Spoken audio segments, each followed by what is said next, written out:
Hey guys, welcome back, or welcome if you're new here. So happy you're here. My name is Shayna, and in my little corner of the internet, we talk about spooky history of all kinds. If that sounds like something you're interested in, be sure to hit that subscribe button and notification bell because I upload on Wednesdays. I also have a podcast called Spooky History with Shayna Blake, and that is where the audio of this video will be. So if that's more your thing, I'll be sure to have a link down in the description for you. Now, I know things just keep on changing.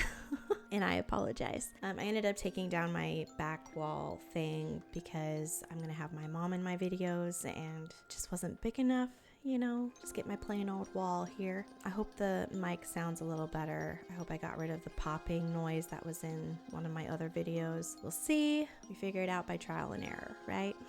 But today, I'm happy you guys are with me. In today's video, we're going to be talking about a really creepy prison and a pretty interesting inmate. So let's go on and get into it. In the state of Arizona, you'll find the remnants of what once was Yuma Territorial Prison. Just above the Colorado River, this prison was the go-to prison of the Wild West. Now, this region of the state started to see such a massive growth during the American westward expansion and the California gold rushes that Yuma incorporated and became the county seat. Now, the Yuma Territorial Prison had a budget of $25,000, and some of the prisoners were even forced to build their own cells. The very first inmates of this prison would move in on July 1st in 1876. It was in operation for about 33 years until it became overcrowded and was moved to a new facility in Florence, which was a nearby town. Now, during the 33 years of operation,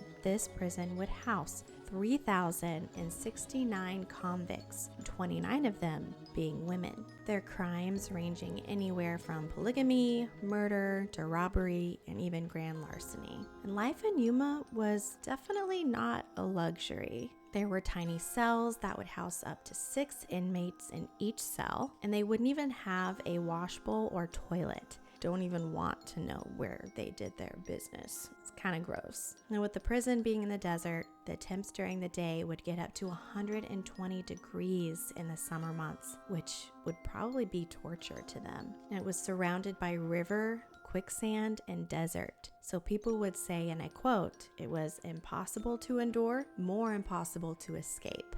Sounds kind of charming, right? But honestly, back in the day, this prison was considered best in the country. Convicts were able to take classes, and there was even a public library that used profits from entrance fees to buy books for the prisoners. Then later on, one of the first electrical plants in the West would provide power for lights and ventilation system in the cell blocks. It may seem terrible to us now, but back then there were way worse prisons. So this prison really wasn't that bad. But this modern day adobe fortress has an 18-foot wall that is 8 feet thick with guard towers on every corner of the prison walls. Then inside the prison, they had the primary cell blocks, the mess hall, the exercise yard, the blacksmith shop, the recreational hall, women's ward, a bullpen, and even a tuberculosis ward. They had everything they needed. Now, there was this cell that was called the dark cell, where the bad of the bad would go, and it would be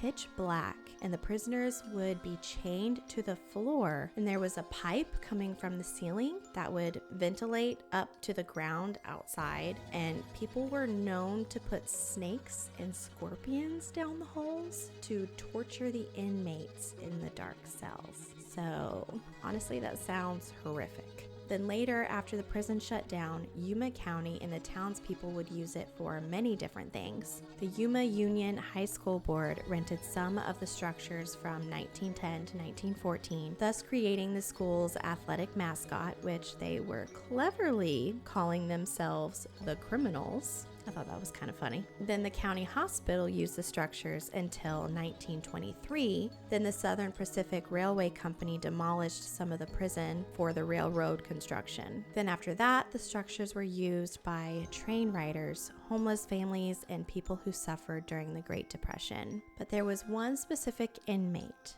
that is important to the history of this prison, and her name was Pearl Hart. Honestly, there's not a lot that's really known about Pearl. There are some specifics and speculations. Some of the stories differ, depends on the site you go to, but I'll just kind of tell you what I was able to find. But if you know more about this story, be sure to leave me comments and let me know what you know. Now, what we do know is that she was arrested and sent to Yuma Prison for robbing a stagecoach. That we do know for sure. She was born in 1871 as Pearl Taylor in Ontario, Canada, and received a good education. At the age of 16, she would meet and marry a man named Frederick Hart. Frederick was said to be a heavy drinker, and he had a bit of a gambling problem. It's also said that he had a bad habit of expressing his frustrations onto his wife with physical force. So that's definitely not good. Pearl would end up attending the World's Fair in Chicago in 1893, and there she would witness the glory of the West by seeing the performance done by Annie Oakley. Immediately after witnessing this, she would decide to leave her husband and caught a train to Trinidad, Colorado, where she would become a saloon singer. But not long after setting on this new adventure, Pearl would realize that she was pregnant. She would briefly return to Canada so she could have her son, and then she left her son with her family and then returned to the Wild West. Which, wow, different times back then, I guess. Later, it said that she would live in Phoenix, Arizona, where she would reconnect with her husband and would end up giving birth to a daughter. However, this time, Frederick would be the one to leave. Some believe he just didn't leave her, he actually left to join the army. So Pearl didn't want to raise her daughter on her own, and she would send her daughter to live with her family in Canada with her older child. Then Pearl would go back to Arizona and would end up in the town of Globe. Apparently, Pearl would receive word from her family that her mother was really sick and they were struggling and needed money. I mean, they're taking care of her 2 kids. She needed to help out, right? So instead of returning to Canada, she decided she was going to get money the easy way, in her opinion. On May 30th of 1899, Pearl and her friend Joe Boot planned to rob a stagecoach. Now, the story goes that they made out with $425, which in today's money would be about $13,000. So they made out pretty good. And apparently, Pearl took pity on the victims and gave them each $1 so they could have a meal when they reached their destination. So they didn't harm anybody. She even gave them $1 each back, and then they went on their merry way. But regardless of Pearl's sweet act, if that's what you want to call it, her and Joe were wanted criminals. So it's believed that since neither Pearl nor Joe really were familiar with their surroundings, that they would become lost. And they were found a few days later by a posse and were arrested. Pearl would start calling herself the Bandit Queen, which people believe that's because she was inspired by the great Annie Oakley, that she wanted to give herself a cool name, you know? Now, with her calling herself the Bandit Queen and her being an attractive young woman, the media would go crazy. She would end up going to trial, and there was an all-male jury, and assuming that the men were persuaded by her beauty, they were all pretty quick to deem her as innocent. However, the judge was not really impressed. So he found another way to try her, and that was to try her for stealing the gun off the stagecoach driver. And so this time, she would be sentenced to 5 years and sent to Yuma Prison. Her accomplice, however,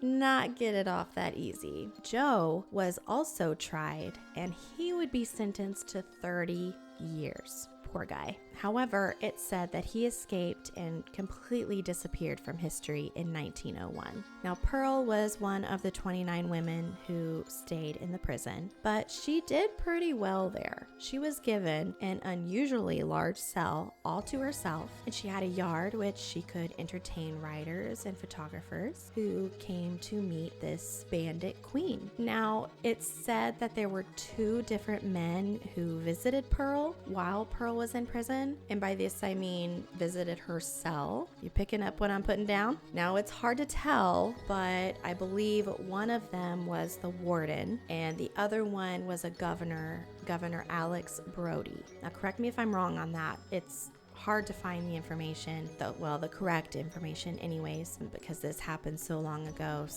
But what we do know is that in 1902, Pearl was pardoned by Governor Alexander Brody. But there was one stipulation, and that's that Pearl would have to leave the territory and never return, which came with some speculation that Pearl was pregnant once again, and some believe that it could have been the governor's child. So in order to not risk his status or job, he made her leave because he was one of the people visiting her in her cell. He didn't want anyone to know. That's what people believe happened. So later in 1904, Pearl would operate a Kansas City cigar store when she ran into some more legal trouble. Not sure what that was. And she would skedaddle from that situation.